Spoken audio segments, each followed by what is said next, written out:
60% chance of rain, I'm sorry. And for our Labor Day, for our 3-day weekend, we only have 40% chance of rain, so that's a good thing. As for Hurricane Irma, she's still a little bit far from Florida and the Caribbean, and it's still too soon to tell exactly.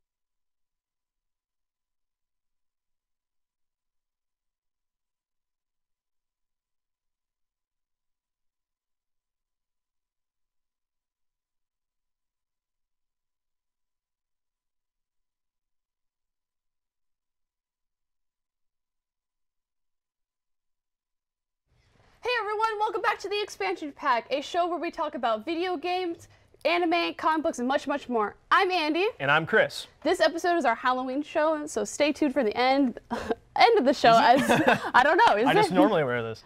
We'll reveal your top 5 picked games of the holiday season, so let's get right into the news. In our first video game story, it has a bunch of video games in one topic. Official release dates for games you need to be ready for. As Destiny 2 has been officially released for PC yesterday, October 24th, this is first on our list for you guys to get pumped for. It was already released on console though. I know a bunch of us in the crew are extremely excited for this release. Me, not so much. I tried the first one. I know they're improving on the second one, so good on them. Yes. Next, we have 3 huge games releasing this Friday, October 27th. Same day Stranger Things comes out. A big day for pop culture. Jesus. Big day. Wolfenstein 2: The New Colossus and Assassin's Creed Origins. Both of these games will be available for PC, Xbox One, and PS4. I'm excited for both of them actually. I haven't touched Assassin's Creed in a long time, and I love what Bethesda's doing with Wolfenstein. I'm excited for Wolfenstein. Yeah. I'm not an Assassin's Creed person. Yeah, but Wolfenstein, yes. I'm interested in the changes they're making, but I'm not fully on board Assassin's Creed Origins yet. Yeah. However, the third game on our list is Super Mario Odyssey, which you can only play on the Switch. I am super excited for all these games because they seem to be taking more positive twists and a change on the original games. Yep. So we hope you've been saving up because you're about to be broke at the end of the month. Yes, you will. Yeah. Now, I want to get serious for a second. With this next piece of news, I would like to discuss this in a respectful manner. We're going to be talking about the NeoGAF scandal. I don't know if it's much of a scandal, but before I continue, to those who don't know the NeoGAF, it is and kind of was a big community where game race enthusiasts, devs, and publishers could come together and discuss openly about games. It was a very influential forum for people to use. Now, if you notice, I said was, currently the owner of the site, Tyler Malkel, has been accused of sexual assault. If you've been following the current news cycle, a lot of big names are coming out about their sexual assault stories and putting names to those perpetrators. This seems to be no different when it comes to the video game industry.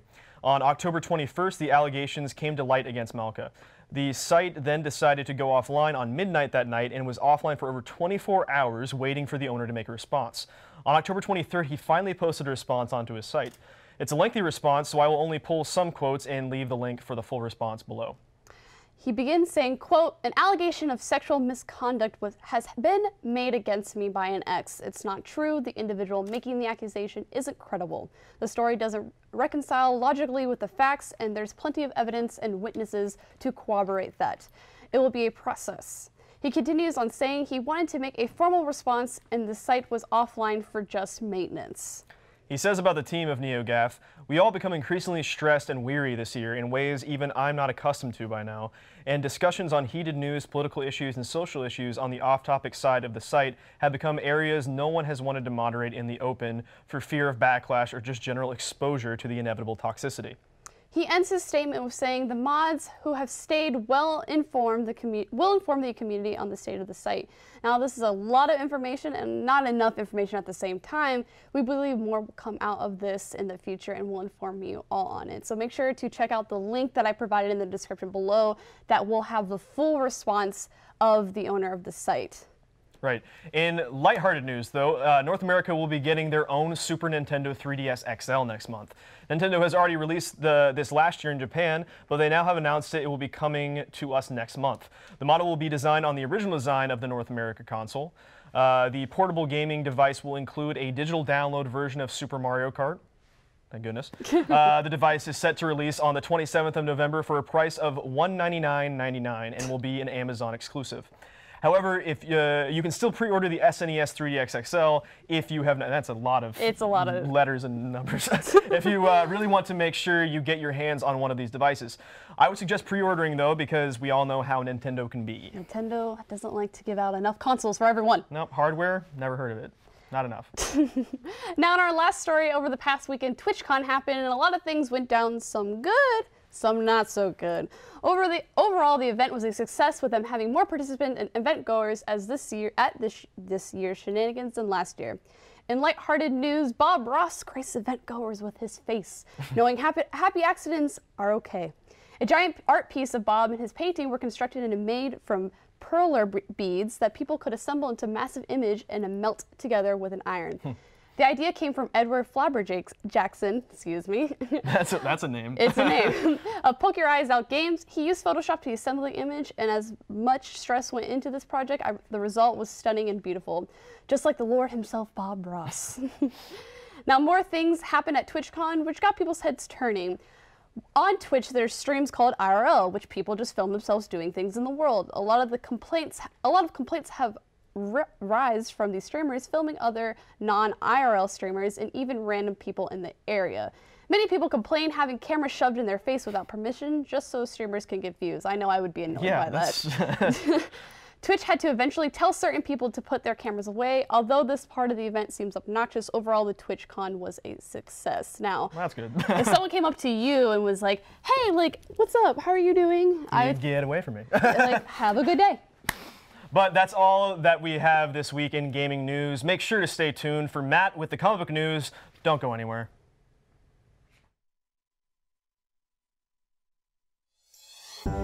Today, when you have multiple devices at your fingertips, wouldn't it be great if you could run the software you need on all of them? Well, now you can. UCF Apps is a new and innovative way for you to access the applications that you need to get your coursework done from any PC, Mac, tablet, or smartphone. For more information or to give your input on UCF Apps, go to apps.ucf.edu. What are you waiting for? Start using UCF Apps today. Do you like sports? Do you like reading about sports? Then we got a sports blog just for you.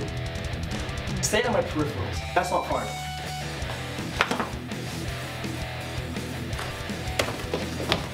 Hitting the field. The first student-run sports blog. For sports fans. By sports fans. See, it's all about the product shot. Where do you want me to stand? Don't talk though. I want them to see the hole. Hitting the field. We cover football. We cover basketball. And so much more. He's out. By sports reporters and Meech. What up? Watch the show and read the sports blog. Hitting the field. Today, when you have multiple devices at your fingertips, wouldn't it be great if you could run the software you need on all of them? Well, now you can. UCF Apps is a new and innovative way for you to access the applications that you need to get your coursework done from any PC, Mac, tablet, or smartphone. For more information or to give your input on UCF Apps, go to apps.ucf.edu. What are you waiting for? Start using UCF Apps today. What's going on, everyone? Welcome to Expansion Pack's Comic News. I'm Matthew Salavaria. Let's get started.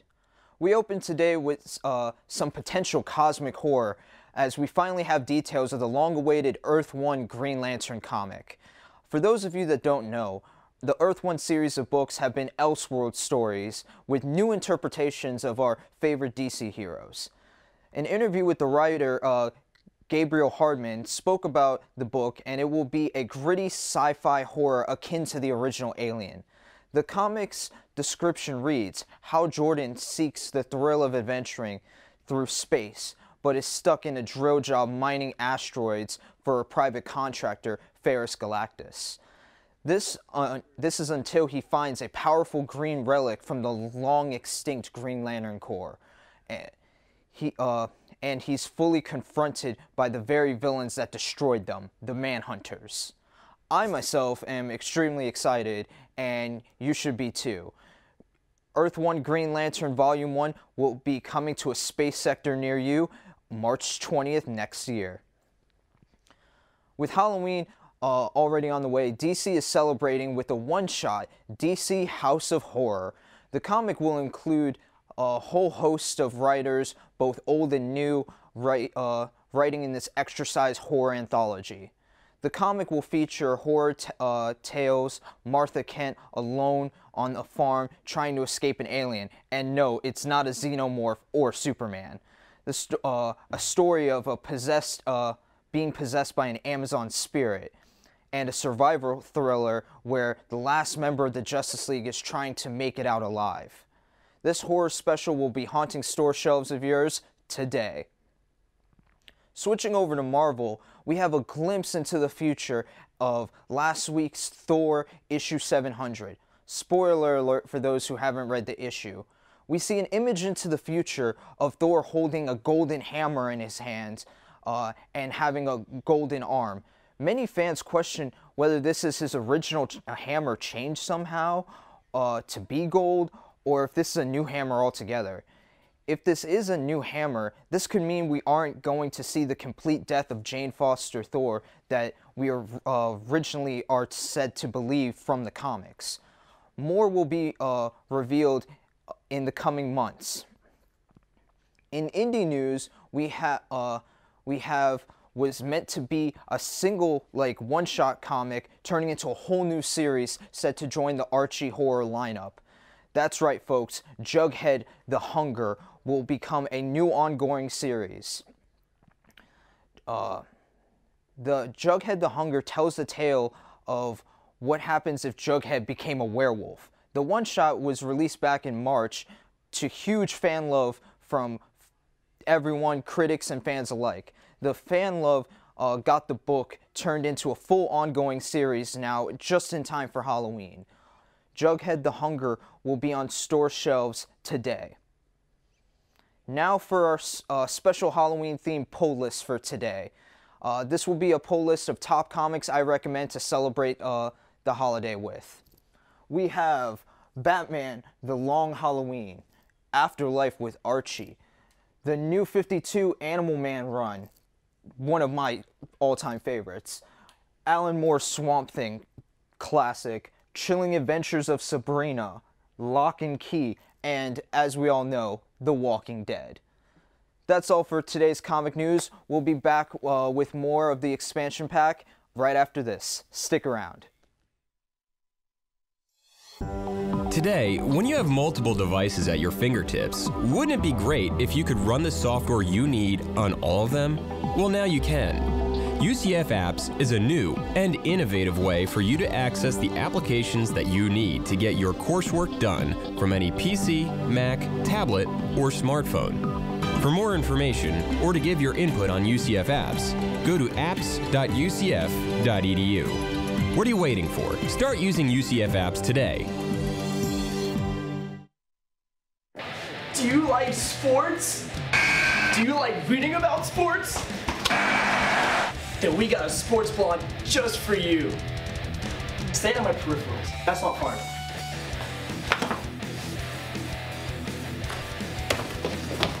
Hitting the field. The first student-run sports blog. For sports fans. By sports fans. See, it's all about the product shot. Where do you want me to stand? Don't talk though. I want them to see the hole. Hitting the field. We cover football. We cover basketball. And so much more. He's out. By sports reporters and Meech. What up? Watch the show and read the sports blog. Hitting the field. Today, when you have multiple devices at your fingertips, wouldn't it be great if you could run the software you need on all of them? Well, now you can. UCF Apps is a new and innovative way for you to access the applications that you need to get your coursework done from any PC, Mac, tablet, or smartphone. For more information or to give your input on UCF Apps, go to apps.ucf.edu. What are you waiting for? Start using UCF Apps today. Happy Halloween, everyone. This is our Halloween special, so we're going to talk about in the discussion part, Halloween. Yeah. Yeah, just Halloween, just a Just holiday. Halloween. That's surprising. Candy. Nothing else. No. We actually sent out a poll earlier this week to discuss, well, what games do you think should be in the top 5 of the horror games we listed? Now, I know a lot of people were a little upset that certain games did not get on the list. I know, Chris, you were one of them. I'm a little sad, but it's okay. It was just, you got to realize there's a lot, because we didn't even put any indie games in there. There's a lot of horror games and a lot of Halloween-related games. But I tried to make it a list where it had a variety of things. Now, Matt, you look like you want to say something, but I want to read the list. I'm going to read the list. I'm letting you Save it, table it, put a pin in it. I'm going to read the list first of the games we did put on the poll, and I will announce the winners from 5 to 1. On this list, we have Friday the 13th, the game, not the movie, the Silent Hill series, the Amnesia series, Alien Isolation, Until Dawn, Outlast series, there's 2, Slender, The Arrival, Killing Floor 2, not the first one, The Last of Us, which the new one's coming out soon, Resident Evil series, Undertale, which surprisingly didn't get a lot of votes, and I was kind of shocked by that, Five Nights at Freddy's, which also, that was the least voted one. Really? Yes. I'm not surprised with how the series has become. Yeah. Grim Fandango, which I put in there because it was an older game and kind of giving it a little bit of culture into it. Why are you trying to put them hidden gems in there? That's Hidden supposed to be gems, a dude. main list. No, it's okay. The Evil Within and the Batman Arkham series. There's a lot of Batman Arkham games. And I put that in there because of like Joker, Scarecrow, the villains are very Halloween-y. It fits. It has that vibe to it. I definitely feel like that, especially going around in Arkham Knight, going around Gotham and solving Riddler's trophies and stuff like that. It had a very eerie vibe to it. Yeah. I mean, you have elements of Long Halloween in that story, so yeah, definitely. there's definitely a lot of Halloween elements when it comes to Batman. That makes sense. So I want to go starting from number 5 to 1, okay? Now, these were voted by us, by people who watch, and the crew, everyone.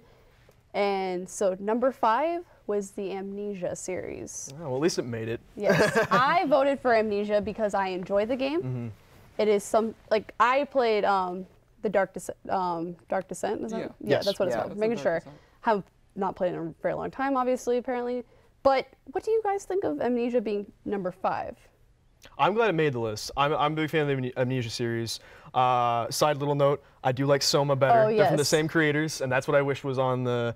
Soma just deals with a little bit more with like bigger issues and stuff like that than Amnesia does, so it kind of like hits you in more places than one. It'll hit you in the horror angle, and then it'll also hit you in the philosophical angle. But Amnesia is really cool because I mean you're piecing together all your, like what's happening. It's very like psychological. There's not a lot of... There's actually, going back and playing it again, there's not many action pieces, if you could say that, in that story, but it just gives this whole ambiance of like this, you're in a place you don't know, it's creepy, someone's chasing you, hide, because you can't fight back, and I thought that was the coolest element of that game, is that you can only hide. You can't really do anything you can never fight the monster. So I really love Amnesia. I definitely feel like there's like a recent like kind of horror game renaissance, I guess, and I would say that's all due to Amnesia, because like streamers and YouTubers would start playing it, and then they realize this is a game I want to play too. And I mean, of course there were horror games before it, but I mean, I feel like Amnesia is when I first started noticing horror games like on the map. It's like it's a big deal when a new good horror game comes out, because everyone's going to be watching everyone play it, as well as, getting their friends together and playing it themselves. Going off that, I know a lot of people might not like him, but PewDiePie did Amnesia, and that really I understand people might not like him, but that set him off. Right. That series really made him get more views and more subscribers, so I understand, like, it was a game that YouTubers played that flocked a lot of people. Yeah, I actually watched several YouTubers play the game before I actually went and played the game myself. Yeah, exactly. By the I way, got a Humble Bundle because of YouTubers playing the game. Basically. It's free on PS4 right now, just so you guys know. It's a free, if you have PS Plus, it's free right now.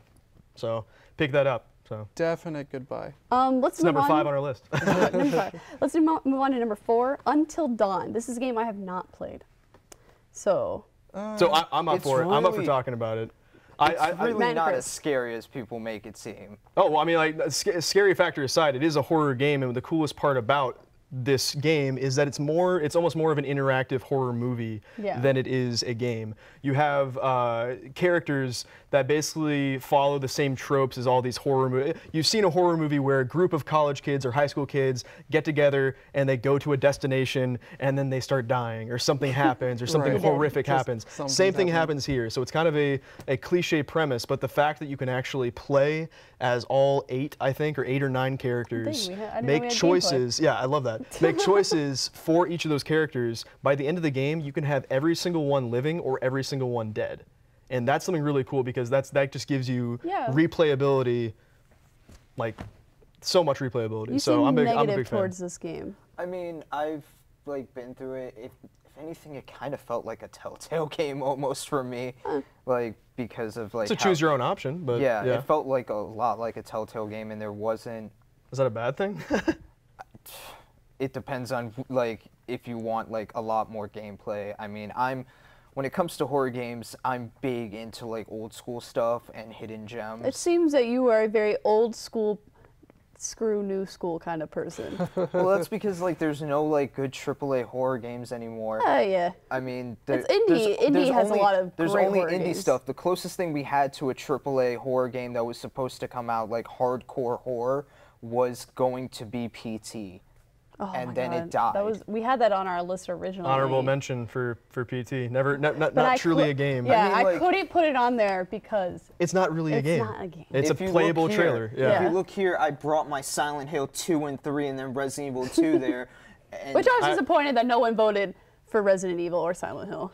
We got some votes. Especially with some of the Resident Evil games, like the ones 7 just came out, right? Yeah, 7, 0, the remake of 1. Those like really like got to me, and then Silent Hill like crazy. Even the lesser known Silent Hill games, Shattered Memories, for instance.